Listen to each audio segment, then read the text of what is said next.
Hello दोस्तों, मैं आज आप लोगों को इक्विवेलेंस रिलेशन से रिलेटेड क्वेश्चन और प्रॉपर्टी डील करने जा रहा हूं। जैसे यहाँ पे बोर्ड पे लिखा हुआ है, एक क्वेश्चन है कि let P be the relation on the set of real number are given by A related to P if and only if mod of A minus B is less than half। Then हमको proof करना है कि P जो relation है वो एक equivalence relation है। तो देखिए यहां पर हम लेते हैं जो सॉल्यूशन है, since R is the set of real numbers, ठीक है। और रियल नंबर्स तो हम लोग जानते हैं कि ये union of set of rationals and irrationals number का होता है, ठीक है।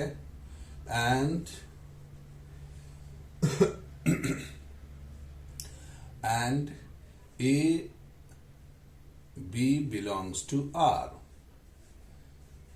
and a relation P defined on R as A related to B, it implies mod of A minus B is less than half.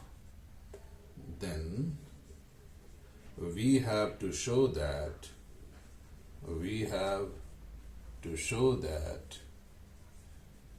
P is an equivalence relation, है ना। तो equivalence relation जैसे पिछले वीडियोस में हमने डाला था कि इक्विवेलेंस रिलेशन दिखाने के लिए कोई भी रिलेशन को उसको हमको reflexive relation, symmetric and transitive relation दिखाना होगा, ठीक है। तो जैसे यहां पे हमने लिया तो इक्विवेलेंस दिखाने के लिए हमको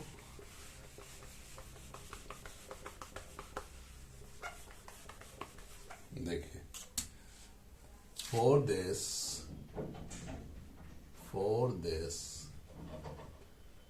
पहला रिफ्लेक्सिव रिलेशन हमको दिखाना होगा, ठीक है। रिफ्लेक्सिव रिलेशन, ठीक है। तो जैसे मान लेते हैं कि लेट कोई भी एलिमेंट या नंबर जो रियल नंबर है वो हम ले रहे हैं and A is related to A itself, means according to definition mod of A minus A that is 0, ये already less than half होगा for all A, ठीक है। So therefore relation जो आपका P है, relation P holds reflexive relation,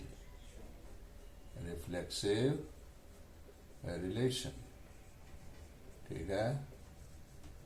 इसी तरह से सिमेट्रिक रिलेशन है, तो सिमेट्रिक रिलेशन की बात करें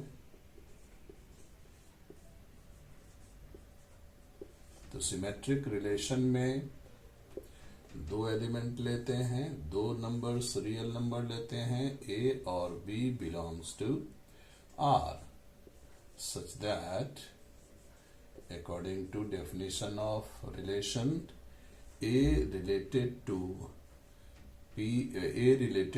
B means mod of A minus B, है ना। और इसको हम लोग लिख सकते हैं minus of minus a plus b, ठीक है। और ये हो गया आपका b माइनस ए, ठीक। अब ऑलरेडी हम लोग जानते हैं कि भाई जो रिलेशन है वो already now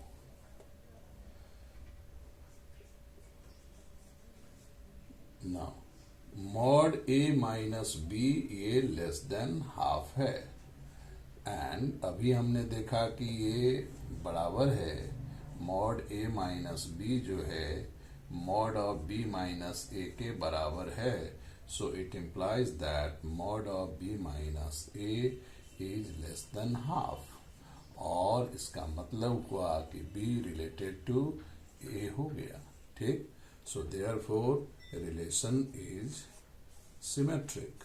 Relation P follows symmetric property. Follows symmetric relation या property कहें, जैसे आप कहें। ठीक। इसी तरह से थर्ड प्रॉपर्टी है, थर्ड रिलेशन है ट्रांजिटिव रिलेशन भी फुलफिल्ड होना चाहिए अगर इक्विवेलेंस रिलेशन दिखाना है। अगर एक भी रिलेशन इसमें से अगर सेटिस्फाइड नहीं होता है तो वो इक्विवेलेंस रिलेशन नहीं होगा। अब थर्ड जो है आपका ट्रांजिटिव रिलेशन, ट्रांजिटिव रिलेशन, ठीक है,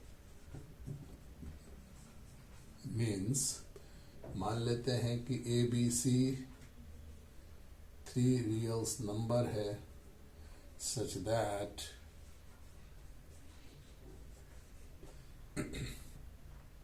A related to B means according to definition mod of A minus B is less than half, and B is related to C means B minus C is less than half। Then हमको दिखाना है कि a related to p यानी mod of a minus c, अगर ये भी less than half हो जाएगा तब तो हम ट्रांजिटिव कहेंगे, अगर लेस देन हाफ नहीं होगा तो ट्रांजिटिव नहीं होगा। ठीक है। अब थोड़ा मैनिपुलेशन की बात करें, बी हम ऐड किए और सब्ट्रैक्ट किए, ये 2 नंबर हुआ, और हम लोग ट्रायंगल इनइक्वालिटी से इसको ले सकते हैं कि mod of a minus b plus mod of b minus c, है ना, ये ट्रायंगल इनइक्वालिटी हुआ, ट्रायंगल इनइक्वालिटी। ठीक है, इससे हुआ ये, है ना। तो अब जो है ऑलरेडी हम लोग डिफाइन कर चुके हैं कि a related to b means A less than half plus B related to C less than half means half, है ना। देख रहे हम लेस देन 1 आ गया। ठीक है, तो इसका मतलब है दैट मीन्स A और C के बीच जो ये रिलेशन जो है डिफाइंड नहीं हो रहा है। ठीक है ना, that means transitive relation, transitive relation not satisfied। ठीक है, सो ठीक है, इसका मतलब है कि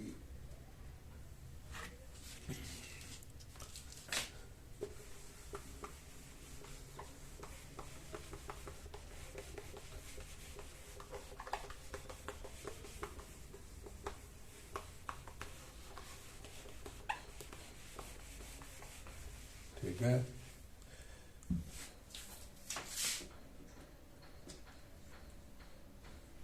इसी तरह से हम लोग प्रॉपर्टी कुछ देखें हल्का कि इफ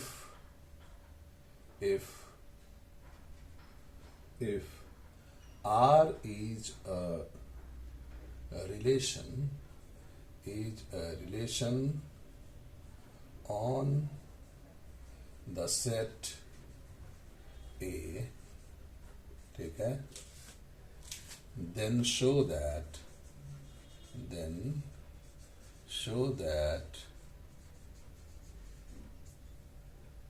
पहला R is transitive, R is symmetric,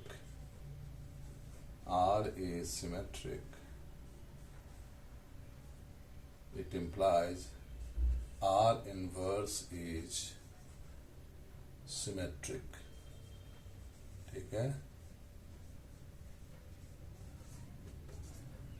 and R inverse is equal to R itself, है ना। तो ये समझिए प्रॉपर्टी है ना। तो यहां पर since A is a set, ठीक है, and a relation R is symmetric,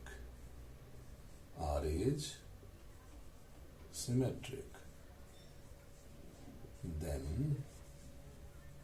we have to show that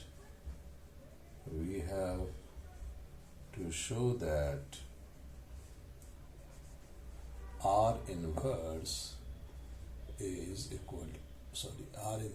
is also symmetric also, ठीक है। दूसरा है कि also R inverse is equal to R, that is R inverse is the subset of R and R is the subset of R inverse, ठीक है। जब भी दो सेट को अगर बराबर दिखाना हो तो एक दूसरे का सबसेट हम लोग दिखाते हैं, ठीक। तो यहाँ पर चूंकि R सिमेट्रिक है तो पहले हम लोग देख लें कि R इनवर्स सिमेट्रिक होगा कि नहीं, है ना। तो पिछले वीडियो में हम डाले थे कि R इनवर्स क्या होता है ना। तो उसके डेफिनेशन से लें, चूंकि यहाँ पे देखें, late x y belongs to R is the subset of A cross A, ठीक है। तो since R is symmetric,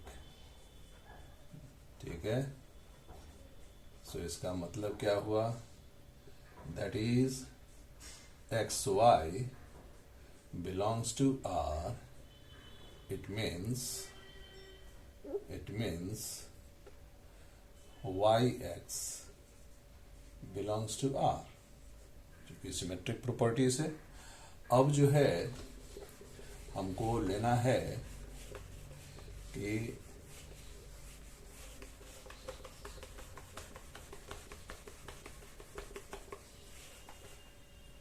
अब हमको ना xy belongs to R, so it implies yx belongs to R inverse, है ना। according to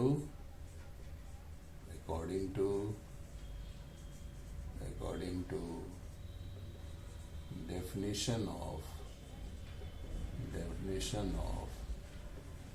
R inverse, ठीक है।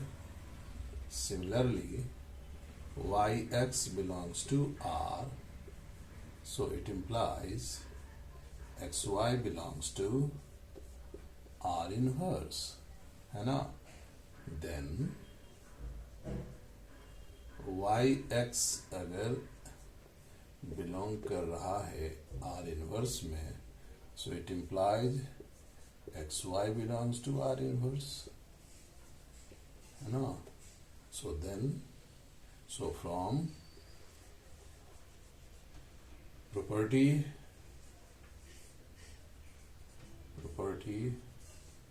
R inverse is also, R inverse follows symmetric property. ठीक है? That is, if R is symmetric,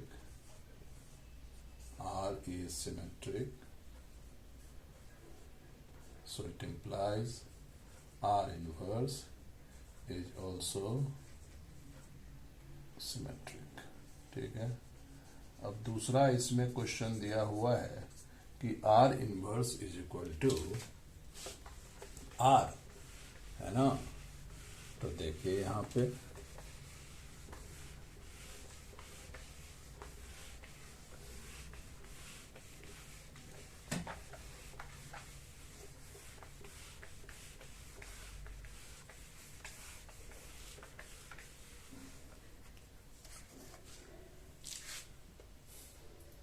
now for R inverse is equal to R, that is R inverse is the subset of R and R is the subset of R inverse. Okay? So let xy be any element of R is the subset of A cross A. Take. So it implies xy belongs to R, and so it implies yx belongs to R inverse. ठीक है? And it implies ये inverse से. ठीक? इसी तरह से xy जो है वो R इनवर्स होगा ये सिमेट्रिक प्रॉपर्टी से, सिमेट्रिक लॉ से. ठीक है? So therefore R is the subset of R inverse. Also let alpha beta belongs to R inverse, means beta alpha belongs to R and alpha beta belongs to R inverse. ठीक? और इसको हटाइए and इसको हटाइए गलती पे.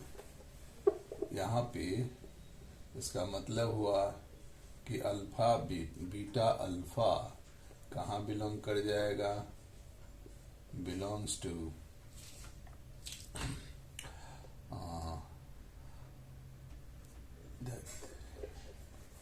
ये होगा यहाँ से.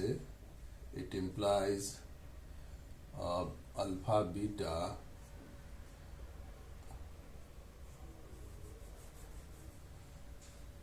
alpha beta belongs to R inverse, means beta alpha belongs to R और अल्फा बीटा भी किसमें बिलोंग कर जाएगा? R में. ये आपका सिमेट्रिक प्रॉपर्टी से हुआ, सिमेट्रिक प्रॉपर्टी से हुआ. So therefore R inverse is the subset of R हुआ. तो एक मेरा ये हुआ, ये 2 हुआ. So from 1 and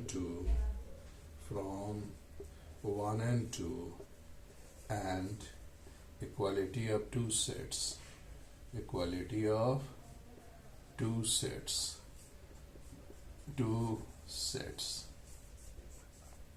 R inverse is equal to R. यही हमको प्रूफ करना था. ठीक है? Thank you.